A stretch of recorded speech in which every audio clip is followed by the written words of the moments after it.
আমি নিয়ে এসেছি মাইনক্রাফটের কিছু বেসিক সেটিং, যেগুলো ব্যবহার করলে তোমার একদম পকেট এডিশন মাইনক্রাফট জাভা এডিশনের মতো লাগবে, কোনো মোড ছাড়া।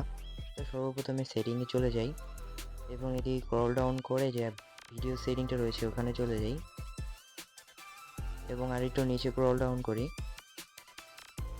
করার পর এখানে লেখা আছে জিইউআই স্কেল মডিফাই। এটাকে একবার আমরা জিরোতে নামিয়ে দেবো। তা তুমি দেখতে পারতেছো সব কিছু কত ছোট লাগতেছে। এটা শুধু সেটিংই না, বাকি সব কিছু তোমার এরকম ছোট ছোট হয়ে গেছে। এবার দ্বিতীয় সেটিংয়ের দিকে যাই। তো আমরা ভিডিও অপশনে চলে যাব এবং যাওয়ার পর এদিকে যে ইউআই প্রোফাইল লেখা আছে, তো এটাকে আমরা পকেট থেকে ক্লাসিকে করে দেব এবং তার সাথে সাথে এদিকে যে আউটলাইন স্কেলটা রয়েছে, তো এটাকে আমরা এনেবল করে দেব। তো তার আগে তোমাদেরকে দেখাই, তো দেখো আমার এখন হার্ট বার এবং হাঙ্গার বার পুরো নিচে এসে পড়ে গেছে। এবার আউটলাইন সেটিংটার ব্যাপারে বুঝাই। তো এখানে সাদা কালার দেখতে পারতেছো, যে কোনো ব্লকের দিকে এম করলে সাদা কালার হয়ে যাচ্ছে। আমরা যদি আমাদের আউটলাইন সেটিংটা এনেবল করি তাহলে এটা কিছু ডার্ক হয়ে যাবে।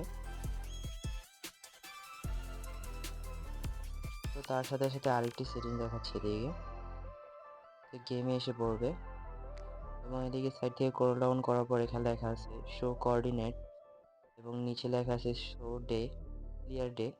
এটাকে এনেবল করে দেবে। তারপরে তোমরা দেখতে পারবে তোমাদের স্ক্রিনের উপরে উপরে দুইটি অপশন এবং তার সাথে সাথে এদিকে দেখো আউটলাইন সিলেক্ট করার কারণে একটি আলাদা একটা ব্ল্যাক কালার আউটলাইন দেখা যাচ্ছে। তো এটাই হচ্ছে এটার মেইন কাজ।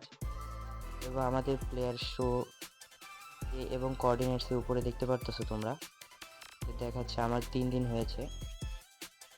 তো এটা হচ্ছে মূলত এগুলোর কাজ। তো চলো পরবর্তী সেটিংগুলোতে যাই। তো আবার আমরা সেটিংয়ে চলে আসব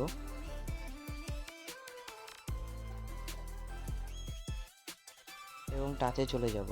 টাচে চলে যাওয়ার পর এখানে দেখতে পারতেছো শো ক্যামেরা পার্সন বাটন। এটাকে এনেবল করলে তোমরা উপরে দেখতে পারবে একটি চোখের মতন আইকন অ্যাড হয়ে গেছে। তো এখানে ক্লিক করলে তোমাদের পার্সন চেঞ্জ হয়ে যাবে। তো এখানে 3টা পার্সন রয়েছে। এবং চলে যাই আবার ওই সেটিংয়ে এবং এখানে দেখতে পাবে স্লিপ কন্ট্রোল লেখা আছে। তো এটাকে যদি এনেবল করি, আগে দেখায় অফ ছিল তখন কেমন ছিল, তো দেখতে পারতেছো এটা গোল সার্কেল এসে পড়েছে। এবং আমরা যদি এই সেটিংটাকে এনেবল করি তাহলে দেখো, এবং এই সেটিংটা এনেবল করি এখান থেকে। তো প্রথমে যাবে টাচে এবং একটু নিচে স্ক্রল ডাউন করবে, তো দেখতে পারবে স্লিপ কন্ট্রোল।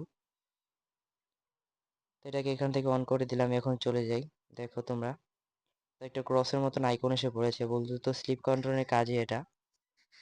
তোমার গোল সার্কেলটা চলে যাবে এবং এটি চার কোণার একটি আইকন চলে আসবে প্লাসের মতন। তো এবার নেক্সট সেটিংয়ে যাই। তো আবার টাচে চলে আসবে। তো এখানে লেখা আছে ম্যানেজ কন্ট্রোল মোড, তো এখানে চলে যাবে। তো আমরা সকলেই জানি এখানে 3টা অপশন থাকে, তা নিজেদের মতন এটি সিলেক্ট করে নেবে। তো আমি এখানে মাঝখানেরটাই রাখলাম কারণ এটাকে আমি সবসময় ইউজ করে থাকি। তো স্লিপ কন্ট্রোল ইউজ করার জন্য এখানে মাঝখানে আমার যে প্লাস আইকনটি রয়েছে, তো এখানে তার জন্য আমার এখানে কোনো বৃত্ত নেই। তো এবার নিচের অপশনটা চলে আসলে আমরা কাস্টমাইজ করতে পারবো আমাদের এই বাটনগুলোকে। চাইলে স্ক্রিনের যে কোনো জায়গায় রাখতে পারবো এবং বড় ছোট করতে পারবো। তার সাথে সাথে এগুলোর যে ভিজিবিলিটি আছে এটাকে কমাতে বা বাড়াতে পারবো। তারপরে ডানে ক্লিক করে দেবে। তো এখানে তোমরা নিজেদের মতন কাস্টমাইজ করতে পারবে।